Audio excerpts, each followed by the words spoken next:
Hi everybody, my name is Ahmed Ismail. I'm a faculty at the School of Geology, Oklahoma State University. My field of geology is geophysics. It's called geophysics because it studies Earth using the principles of physics. What do we do in geophysics? We try to find things below the ground surface. Sometimes they are good things like water, oil, or minerals. Other times they are harmful things or hazard like earthquakes, sinkholes, voids, cavities in the ground. How do we find these things, either good or bad? We use something like the medical sonars, but they are called the geophysical equipment. These geophysical equipment send the signals or waves to the ground, and these waves penetrate the ground deep, tens of feet or hundreds or even thousands of feet, and when they hit an object, they bounces off to the ground surface and we measure them. And when we look at these returns, we can determine the nature, the depth, the size of this object below the ground surface. We send different types of waves or signals. Sometimes we send electric current. We send waves like electromagnetic waves or seismic waves. The funny thing is, sometimes we send no waves, but we receive nature signals from objects below the ground surface. Something like the magnetic field or gravity of these objects. And when we measure them, we can tell if these objects exist or not. I know that I threw head-spinning information at you guys, but don't worry, we're gonna have some excitement at the end. Around this time of the year, we usually receive a group of you to visit our building, and we demonstrate to you our geophysical equipment, and we show you how we use some of them. But sadly, due to COVID-19 conditions, we are not able to do this this year. So we kept thinking about doing something similar online, and finally we found you something that we can do together using geophysics. So wait for some fun coming soon. So let's get started. We're gonna run two geophysical activities. The first activity is about the geophysical magnetometer. Magnetometer is a geophysical device that used to measure the Earth's magnetic field or detect magnetic objects below the ground surface. Magnetic objects are objects made of magnetic materials like iron or steel. For the first activity, you will need a smartphone and a metal coaster. On your smartphone, please go ahead and download the free app. Once you do that, slip the magnetic object under the carpet and scan the carpet with your cell phone.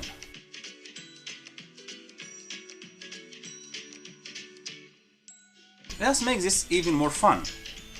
Get a family member or a friend and let him or her hide a magnetic object below the carpet. Shh, I'm gonna hide this.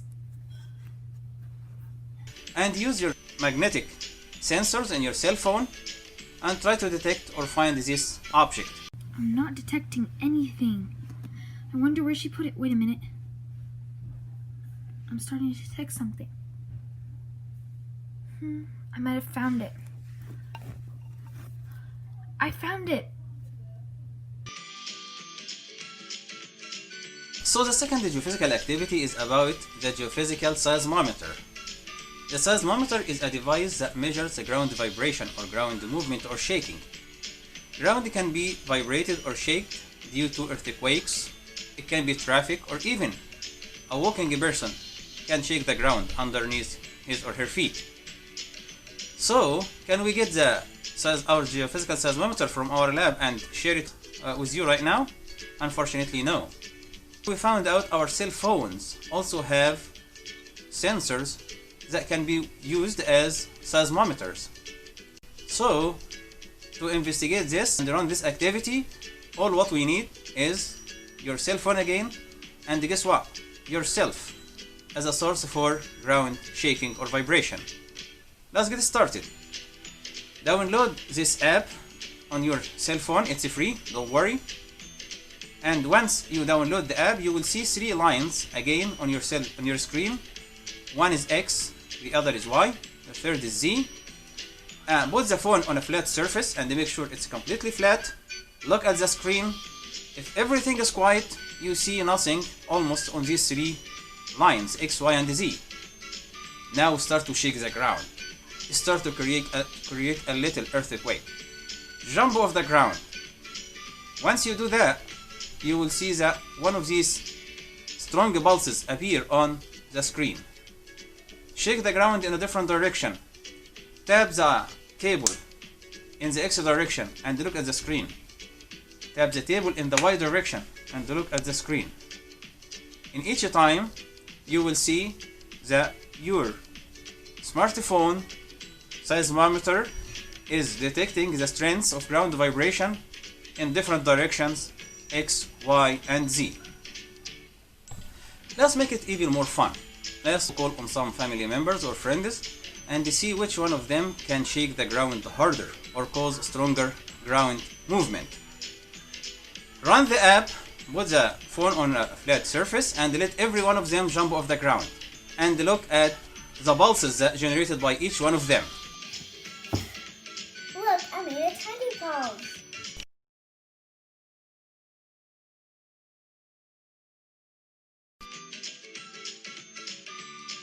As you have seen, when you jump off the ground, you cause vibration that you can detect on your cell phone seismometer. We use the same concept in geology to send the vibration deep below the ground surface. But in this case, we don't use you. We use big machines to send strong vibrations that can penetrate deep below the ground surface to find oil. And we use the same concept for oil exploration. And you know what? We're lucky to be in Oklahoma because the first experiment to use this concept of sending vibration to find the oils was in Oklahoma, and the next year would be the 100th anniversary of this first experiment here at this location on the screen in Oklahoma. So to find the oil, we use big machine that hits the ground, or sometimes explosive that hits the ground hard and send all of these waves to the ground. And when these waves bounces off different layers of the ground or different fluids, it bounces back to the surface. We measure them, and to some extent we can detect the presence of oil. This is how we use these things and these concepts in geophysics. Hopefully we were able to introduce some of the principles of our geophysical work to you. Enjoy your summer, enjoy the activities, and have fun. Thank you.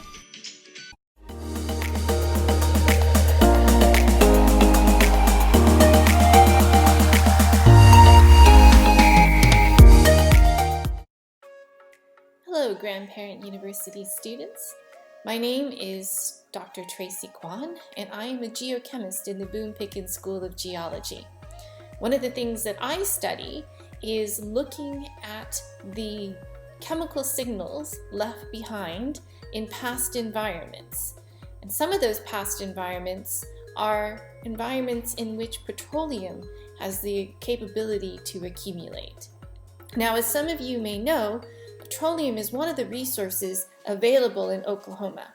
In fact, energy is a big deal in Oklahoma. There are lots of different energy resources in our state. Now, as you can see, our main energy resources are natural gas and crude oil or petroleum products, but we also have a significant amount of wind power available for energy production in our state. In fact, Oklahoma has so many energy resources that we are number 5 in the nation in terms of total energy production. But if we take a look at natural gas and petroleum in particular, we can see that those are the 2 primary resources in Oklahoma. So let's talk a little bit about natural gas and petroleum. These are substances that are made from plankton that died long time ago. So we have an ocean or a lake with a lot of nutrients. These plankton are small microscopic animals that live in the water. And some of them get energy from photosynthesis. Some of them get energy by eating other plankton.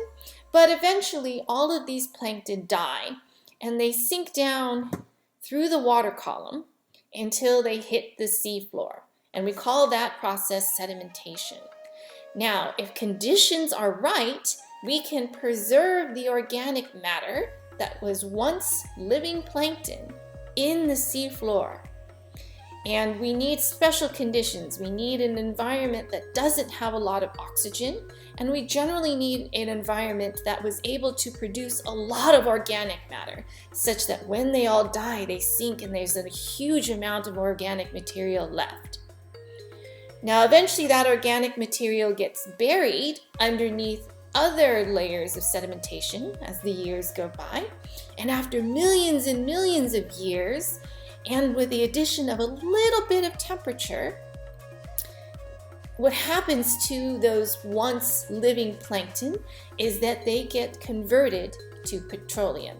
So there's a chemical change that goes on that takes living material and then converts it to the group of compounds that we collectively call petroleum. And eventually, if enough time and temperature occurs, some of that material gets to be natural gas. Now, if you then fast forward millions of years to the present day, we can tap into those petroleum reservoirs, those layers of rock that contain the material that was once living plankton, and we can drill down from the surface into these layers of rock that contain oil and petroleum and natural gas, and we can extract them out from all the little pore spaces between the rock grains in that rock unit. And that rock unit is called a reservoir. So this is a picture of one of my students, and the layers that contain petroleum are the darker colored layers in this picture. But in a lot of other places in Oklahoma, these layers, these reservoir layers, are buried deep underneath the earth, which is why we need to drill a well to go get the material. One of the things that we can look at is these core pieces. And you can see that there's no pool of oil. They look just like rocks. So if you were to take a microscope, you could look, and in between all their pore spaces would be evidence of petroleum. So here's a map of Oklahoma, and you can see how much petroleum resources this state has. Okay, so the red areas are places that are gas fields. The green areas are places where we have oil reservoirs, and the brown areas have a mix of oil and gas. Okay, and you can see it covers at least 80% of our state. For the first activity, what I'd like you to do is take a look at this map on the screen, and I'll make it a little bit bigger, and I want you to find the county that either you are in now, or maybe your parents or your grandparents grew up in, and then see if that county, what sort of resources are present in that county. So go ahead, pause the video, take some time, look at the map, and see if your county that you're looking at has any petroleum fields.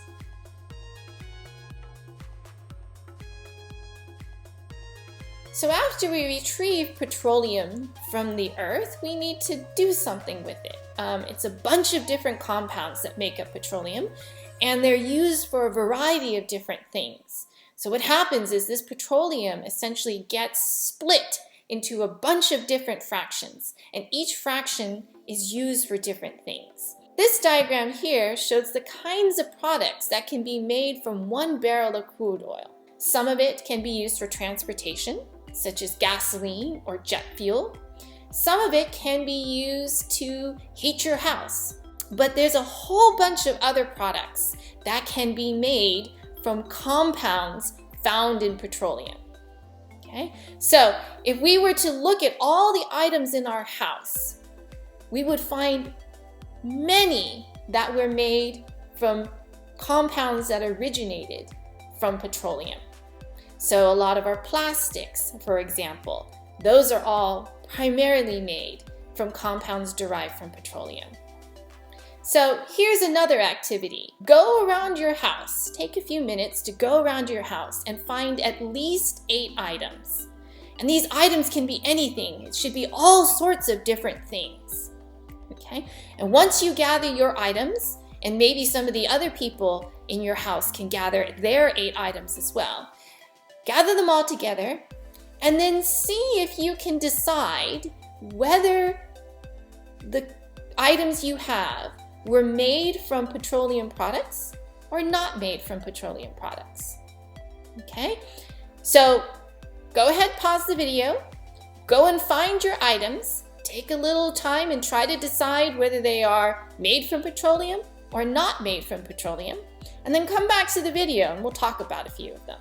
Okay, so did everybody find at least 8 items? So let's start with things not made from petroleum. Glass, I've got a glass bottle here, not made from petroleum. And the same goes for tin cans and aluminum cans too. So the cans that you store food in, not made from petroleum. Things like paper clips or other purely metal items, not made from petroleum. Things like toothpicks, again, not made from petroleum. Cotton balls, not made from petroleum. And things like lead pencils. Okay, the pencil lead is also a mineral known as graphite. The body of the pencil is made from wood, not made from petroleum. Okay. Paper items, paper napkins, writing paper, things like that, not made from petroleum. Okay, so now let's talk about a few things that are made from petroleum. So anything that's plastic.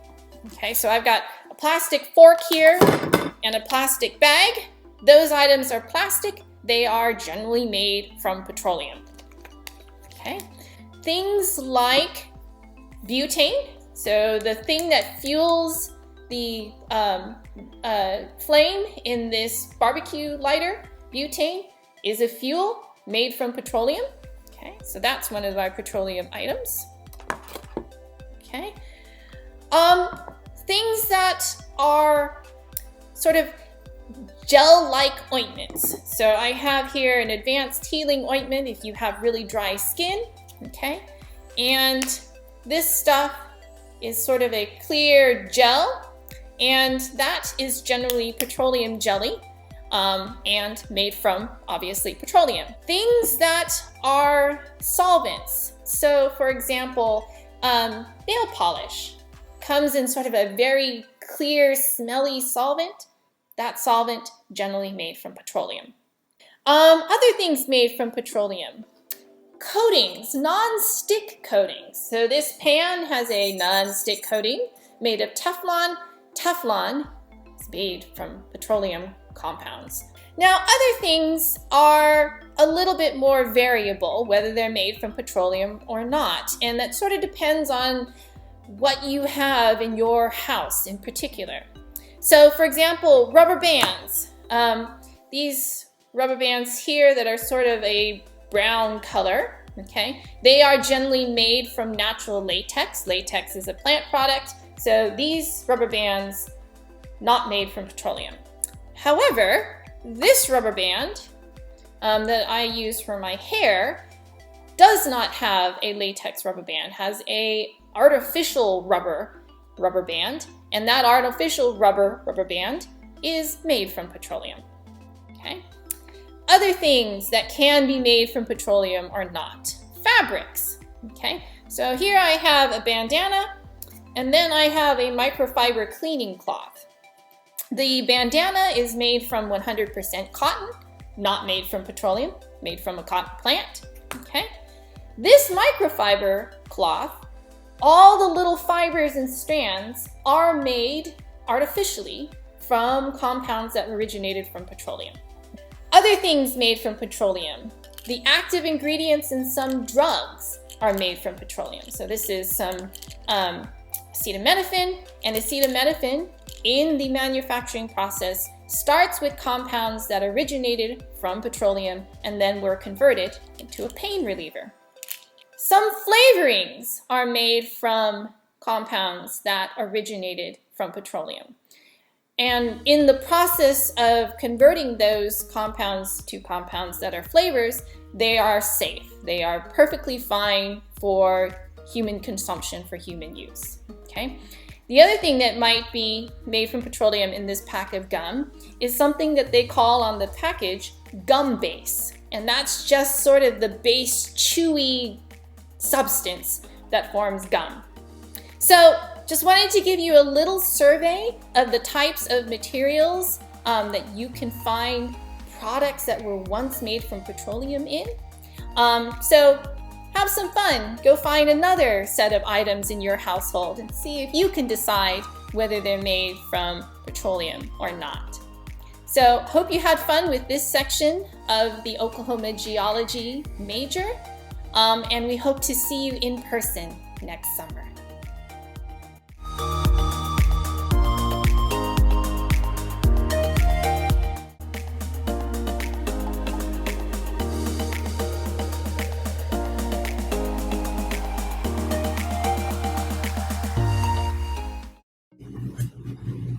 Hi, I'm Jim Puckett, and I'm a geologist in the Boone Pickens School of Geology at Oklahoma State University. And today, we're going to talk about where do things come from. One of the things that geologists do is find natural resources, such as rocks and minerals that give us metals, industrial materials such as limestone and shale, or clay. Now we're starting here in the kitchen, and I'm standing next to the refrigerator, and the refrigerator is made out of metal. And I know it's made out of a metal that has a lot of iron in it because magnets are stuck to the refrigerator. This refrigerator, the outside of it, is made out of steel. Now, iron is mined in several states in the United States presently. It's mined in Minnesota, it's mined in Michigan, and it also has been mined recently in Wisconsin. But the early colonists that came to North America mined iron so that they could make iron implements. And since then, over the past few hundred years, it's been mined in New Mexico, in Colorado, Utah, New York, New Jersey, Virginia, and in many other states, including Alabama, where there was a large deposit of iron ore in Birmingham. Now, in the refrigerator was a soda pop can. And this soda pop can is made out of metal, but it's not steel. How do I know that? I know that because my magnet won't stick to it. It's actually made out of aluminum, a very lightweight metal that's used to make aircraft. It's silvery colored, and it's very easy to make into products such as cans. Now, aluminum is mined from an ore called bauxite, and bauxite is still mined in the states of Alabama, Georgia, and South Carolina. But most aluminum that we use is recycled. 2 out of 3 pop cans are recycled, and overall we recycle about 66% of the aluminum we use. We recycle even more steel. We recycle about 70% of the steel we use. Now also in the kitchen we have another metal, and this is copper. It has this copper color, the same color as a penny, and the magnet, it won't stick to it. And copper is very interesting because it, at one time, was mined here in Oklahoma, where I am, near the town of Creta in Jackson County. Now, we only recycle about 35% of the copper we use, and we produce a lot of copper around the world every year from large open pit mines. And in the U.S., these large open pit mines are located in southeastern Arizona, southwestern New Mexico, and in Utah. So recycling is very important because it helps save our natural resources, and it is less expensive to recycle than it is to mine new ore.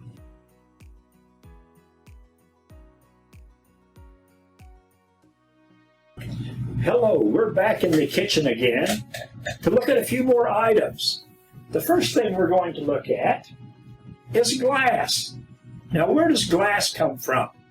Well, glass actually comes from quartz sand.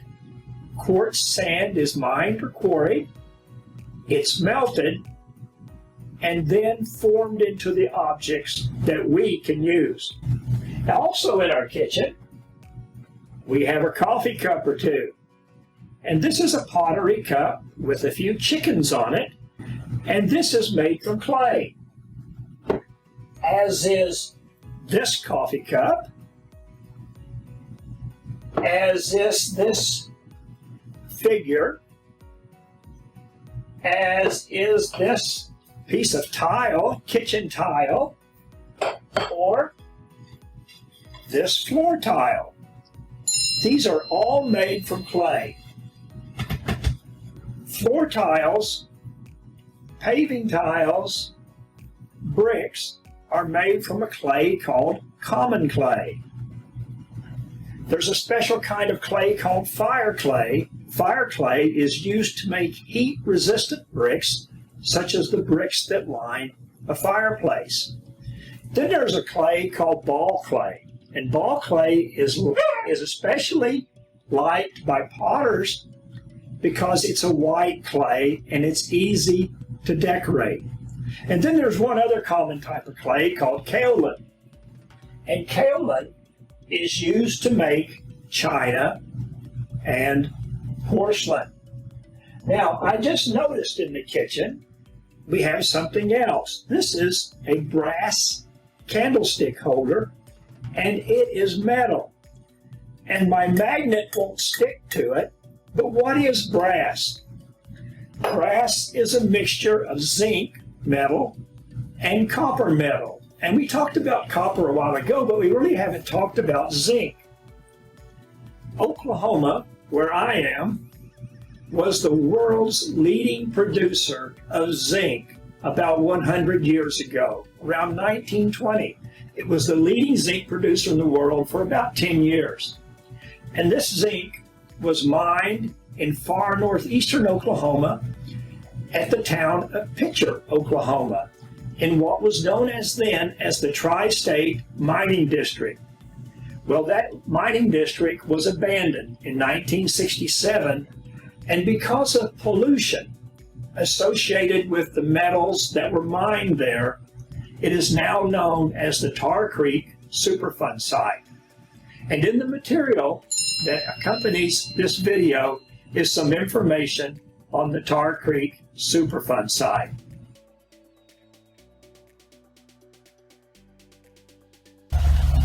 Okay, now we're on the outside of the house, and let's look around. Here we have bricks, and bricks are made from clay. In between the bricks is mortar, and mortar is made from limestone. And over here we have a pipe running up the side of the house, and I think it might be steel, and I'm going to check it with my magnet, and it is.